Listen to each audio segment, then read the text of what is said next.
Marathi story अनंत कथा मराठी सुंदर निरोप विलीन भावनिक मराठी कथा। संध्याकाळचे 7 वाजत आले होते। तिन्ही सांजची वेळ। मीनाताई आज तिन्ही सांजला दिवावात लावत होत्या। 40 वर्षाच्या संसारात त्यांनी खूप काही अनुभवलं होतं।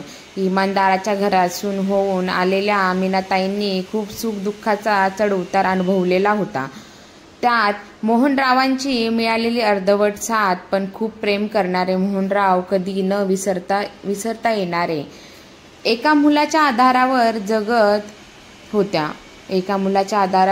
होता त्या। मुलगाही चांगला शिकला, स्वतःच्या पायावर उभा राहिला।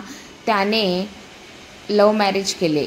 सून मेघना मनमिळावू मिळाली। मीनाताईंना जीव लावणारी होती। सासूने एकटेपणाने जगलेले आयुष्य तिला माहीत होतं।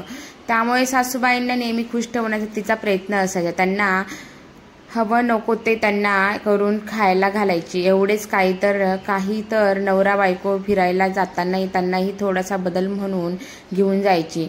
मेघनालाही आईची कधी आठवण न यावी असंच त्याही त्याच्यावर मुलीसारखा प्रेम करत होत्या।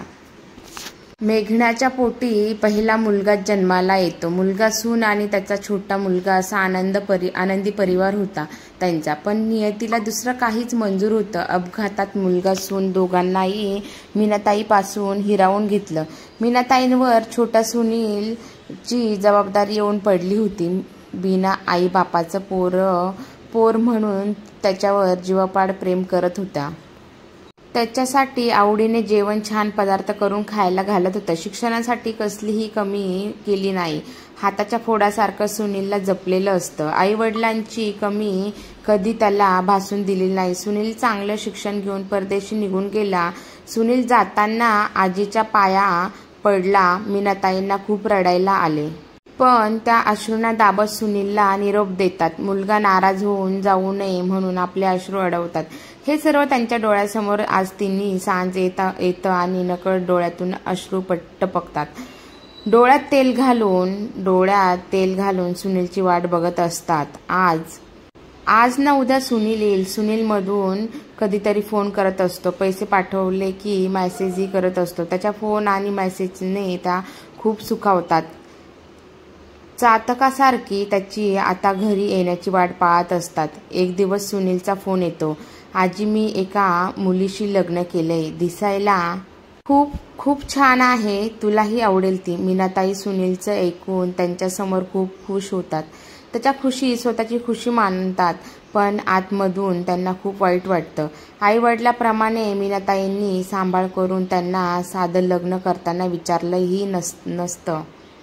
याचं त्यांना खूप दुःख होतं। मीनाताई त्याला काही न बोलता, सुनेला लवकर घेऊन ये, तिला पाहायचंय मला। तुलाही किती दिवस भेटले नाही। त्यांना घाईवरून आलेलं असतं, पण रडू आवरून त्या फोन ठेवून देतात। सून मुलगा येणार म्हणून त्या खूप खुश असतात। त्यांना गोड धोड पदार्थ बनवून ठेवतात। त्यांच्यासारखं दाराकडे लक्ष। सुनील येईल आणि दार वाजेल। एक दिवस, आजी कुठे आहेस तू? हे बघ मी आलोय तुला भेटायला, तुझा सुनील। हे बघ तुझी सून ही आली आहे। कोठे आहेस तू? आणि समोर बघतो तर आजी वाट बघून तिच्या आयुष्याच्या शेवटच्या वाटचालीकडे अनंतात विलीन झालेली असते। देवाचं तिला बोलावणं आलं असतं, तेही तिन्ही सांजच्या वेळेला तिने जगाला निरोप दिलेला असतो।